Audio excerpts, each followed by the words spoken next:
오늘의 미국 탑뉴스 브리핑 듣고 계신 여러분 안녕하십니까? 강혜신입니다. 한국과 미국, 세계 각 나라에서 오늘 여러분들께서 가장 큰 관심인 문제는 윤석열 대통령이 이제 미국 백악관을 방문을 해서 아주 가장 중요한 문제까지 다 해결하고 정상회담 끝낸 그런 뉴스일 겁니다. 그래서 오늘의 미국 탑뉴스 브리핑에서는 그 내용을 전해드리겠습니다.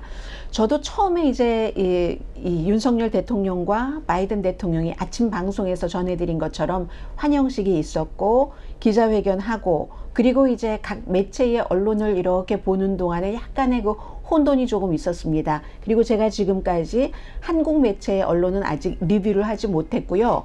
미국에서 어떻게 보도하고 있는가 그 점만 전해드리겠는데 제가 지금 전해드릴 것은 네 가지 매체입니다. 하나는 월스트리트저널, 뉴욕타임즈, 워싱턴 포스트, BBC 방송인데 이 네 군데 매체에서 이 내용을 보도한 전부 그 기자가 국방, 안보 전문 기자고요. 워싱턴 포스트는 안보 전문 기자의 한국어를 하는 한국계도 포함을 시켰고 뭐 BBC 방송도 다 마찬가지로 전문 기자들이 한 그 보도한 내용이고 이것을 쭉 들으면서 약간씩 조금씩 차이가 있었습니다. 그래서 한국 보도는 완전히 일치가 되는지 제가 그건 잘 모르겠어요.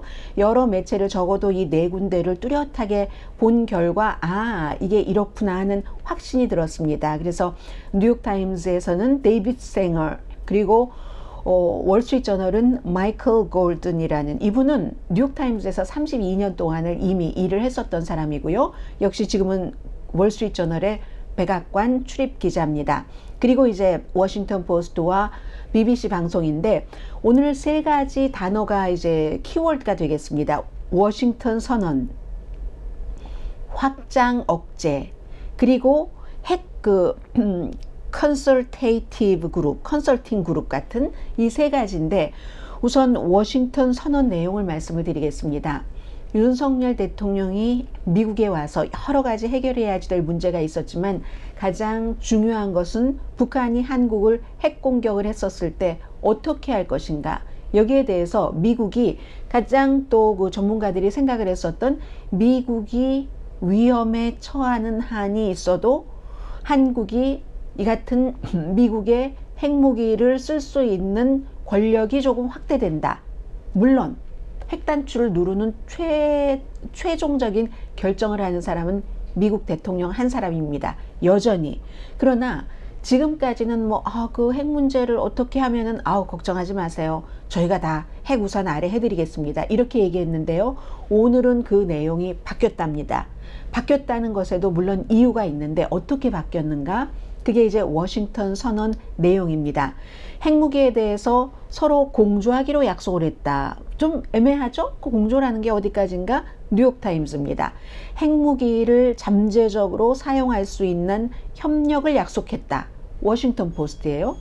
미국이 한국에 처음으로 핵무기 사용 권한을 준다. 이건 또 월스트리트저널이거든요. 그럼 직접 한국이 핵무기를 누른단 말이야? 이건 아니라는 겁니다. 그런데 지금까지와 보다는 훨씬 많은 권한을 준다는 겁니다. 북한과의 분쟁에서 한국이 미국의 핵무기를 쓰나 마나 하는 완전히 쓴다 하고 확정지은 것도 아니에요. 그것을 결정하는데 한국이 훨씬 결정권을 많이 갖게 된다. 대신에 한국은 핵무기를 만들지 않는다.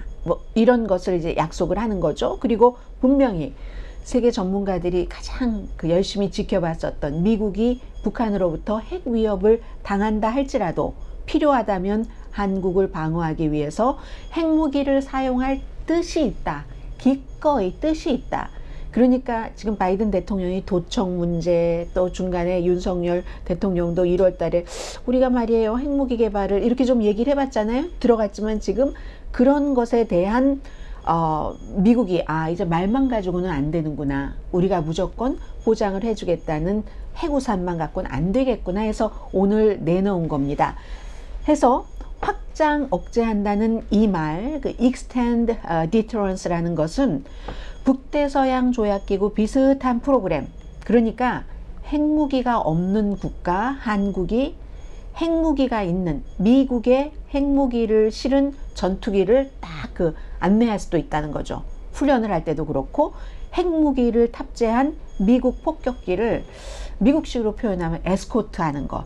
지금까지는 안 그랬거든요. 이렇게도 할 수 있게 한다. 그리고 이제 세 번째 핵 컨설테이티브 그룹이라고 해서 정규적으로 만나서 컨설팅을 하는 커뮤니케이션을 하는 그런 그룹을 만들어서 물론 무슨 타겟을 리뷰한다던가 이런 건 하지 않습니다. 그러나 북한 핵 위협에 초점을 맞추고 한국과 미국이 일어날 수 있는 모든 그 가상 그런 상황에 대해서 대처한다는 겁니다. 가상 훈련까지 함께 하고요. 그리고 또 중요한 거 지금도 텔레비전에 보이네요. 미국이 오하이오급의 잠수함을 한국에 보낸다. 물론 영원히 그곳에 보내는 건 아니에요. 미국이 핵 전술적 핵 자산 같은 것을 한국에 영구히 보내는 것은 아직까지 원치 않습니다. 그러니까 한국도 우리도 그걸 요구를 하진 않아요 라고 얘기하지만 미국이 그걸 원치는 않는 겁니다. 미국은 또 미국으로서의 또 어떠한 그 방향이 있기 때문에 그 방향은 잠시 뒤에 말씀을 드리겠습니다. 그래서 1980년대 이후에 처음으로 해군의 가장 큰 잠수함 무슨 20기의 탄도미사일을 탑재하는 USS 마린 이달 초에 괌에 갔었죠. 그걸 이제 한국에 보낸다는 겁니다. 영원히 한국에 주둔시킨 거는 아니고요. 그리고 이제 뭐 또 다른 것들이 갈지도 모르겠습니다만은 몇 개월 안에 임시로 보낸다. 말만 갖고는 안 되니까 우리가 이렇게 무슨 일이 있으면 하겠습니다 하고 하는 것을 보여준다는 겁니다. 지금까지는요. 한국과 미국이 참 가까웠습니다.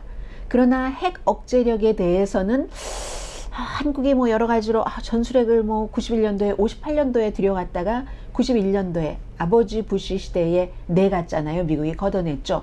그 이후에 다시 좀 뭐 좀 얘기 좀 하려고 하면은 아니에요. 우리가 뭐 항상 뭐 stand by your side 할 텐데 뭐가 걱정이세요 했는데 이제는 오늘은 이렇게 모두 보내고 훈련도 같이 하고 가상훈련도 하고 늘 컨설팅도 하고 대신에 한국은 자체적으로 핵무기 개발한다. 이건 하지 마세요. Please, please. 이게 이제 미국과 한국의 대통령이 오늘 정상회담을 하고 발표를 한 워싱턴 선언의 가장 중요한 내용입니다. 바이든 행정부가요.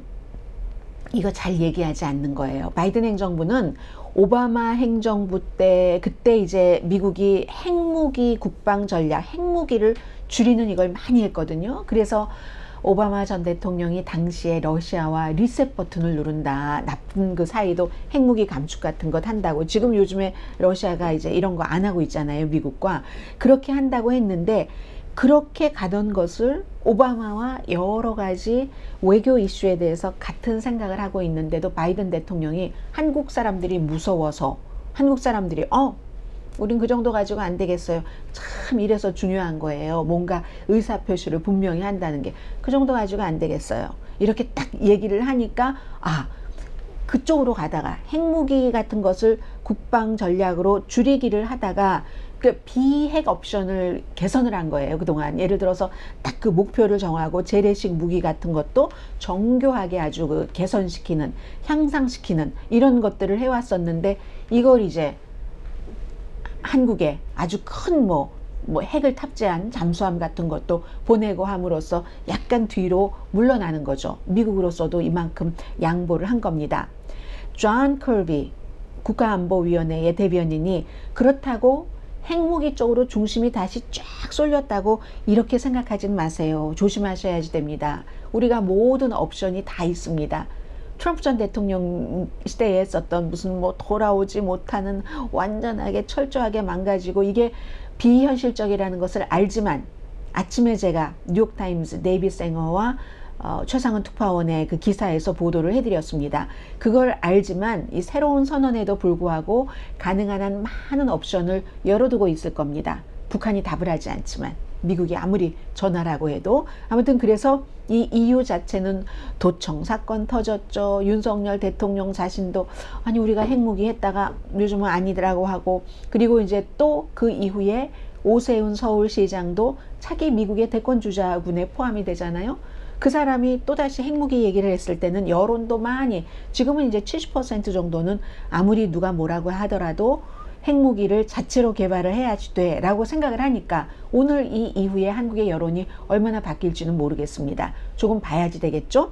그래서 한국은 더 확실한 보장을 원했기 때문에 워싱턴 선언이라는 것을 만들게 됐다. 미국이 북한으로부터 위협을 당할 위험이 있어도 한국을 위해서 핵을 쓸 수도 있다 하는 그런 부분이요. 한국 국민들을 안심시키려고, 그러니까 그만큼 한국 국민들의 목소리를 미국이 들었다 하는 겁니다.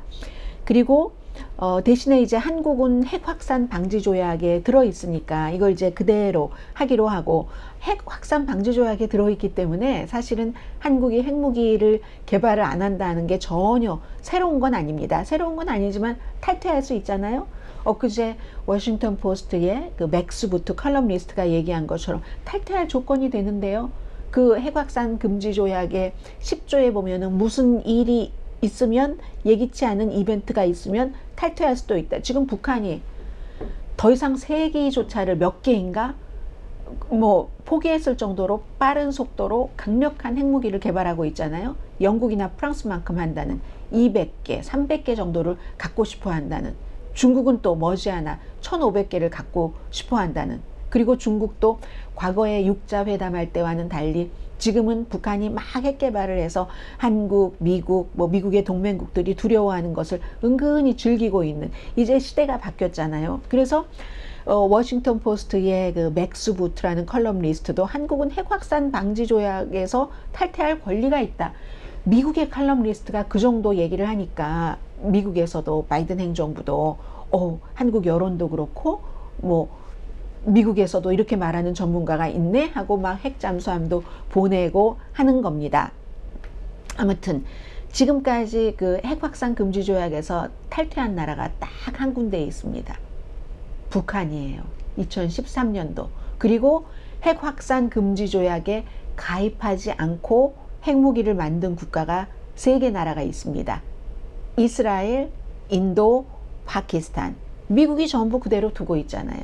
그러니까 맥스 부트 같은 컬럼니스트가 아니 이스라엘도 팔레스타인 아니 파키스탄도 뭐 다 그냥 두면서, 인도도, 그리고 심지어 북한과 이란도 갖고 있지 않느냐. 근데 한국이 와이나? 한국은 그럴 권리가 있고 한국이 그런 결정을 하면은 미국은 존중해야지 된다. 미국 사람들까지 이렇게 말하니까 미국에서 워싱턴 선언 정도까지라도 내놨던 겁니다.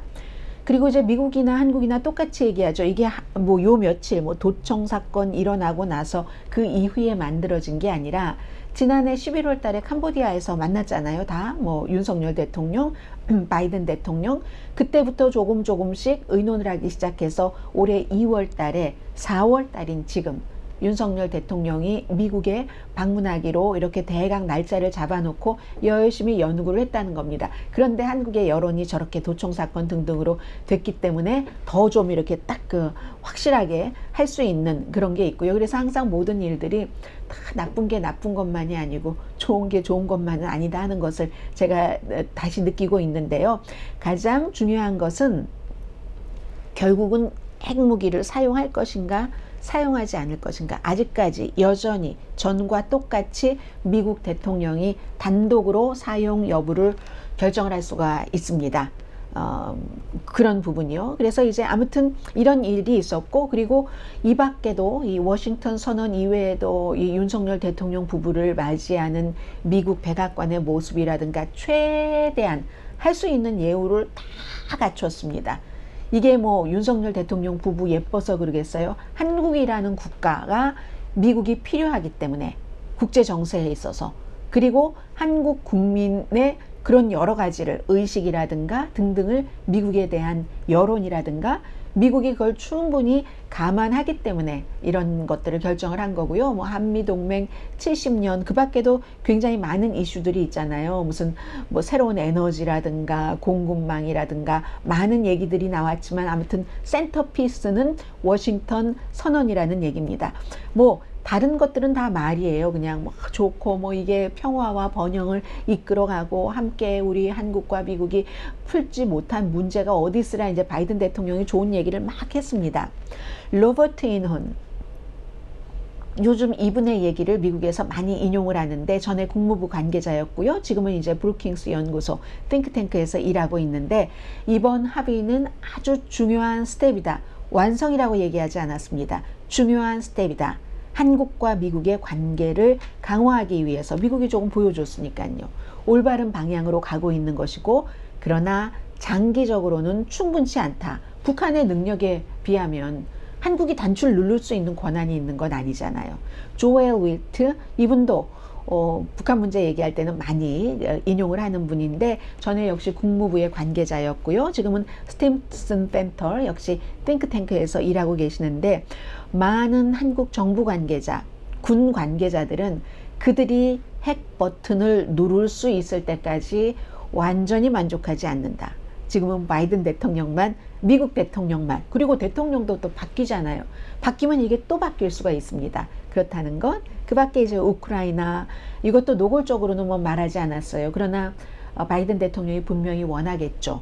윤석열 대통령이 우크라이나에 뭔가를 더 해주기를, 기후변화, 사이버 협력, 뭐 여러 가지. 그리고 기자가 질문을 했는데 도청에 대해서 미국 기자가 윤석열 대통령에게 질문을 하니까 한국에서 말한 딱 그 정도 얘기를 하더군요. 지금 미국 정부가 당사국이 조사를 하고 있는 중이고 우리도 그 조사 결과를 기다리고 있다. 그 사이에 할 수 있는 논의를 전부 하고 있다. 이 정도로 윤석열 대통령이 답변을 했습니다. 내일 상하 합동의회 연설을 합니다. 여기서 윤석열 대통령은 미국 정치인들에게 또 미국 일반 국민들에게 한국이라는 국가가 미국에 왜 중요한가 하는 것을 보여주는 설득력 있는 연설을 할 수 있는 기회가 됩니다. 그리고는 이제 날이 새면, 이제 날이 샜죠. 한국도 여론을 보게 되겠죠. 정부도 그렇고 미국 정부도 그렇고 한국 정부도 그렇고 또 야당의 반응도 저는 궁금하고요. 무엇보다도 평양은 엄청 비난을 할 겁니다. 아니 핵잠수함이 한국의 한반도에 간단 말이야? 이렇게요. 자, 오늘의 미국 탑뉴스 브리핑 오늘은 여기서 마치겠습니다. 그리고 제가요 이제 이게 레이티스트지만 그 전에 과거부터 지금까지 최근에 트럼프 전 대통령 시대부터 지금까지의 북한의 핵 문제와 여러 가지 과정을 한번 쭉 정리해 볼 수 있는 그런 글이 뉴욕타임스에 실렸기 때문에 또 그것도 올려놓을 테니까 함께 참고하시기 바랍니다. 오늘의 미국 탑뉴스 브리핑 강혜신이었습니다.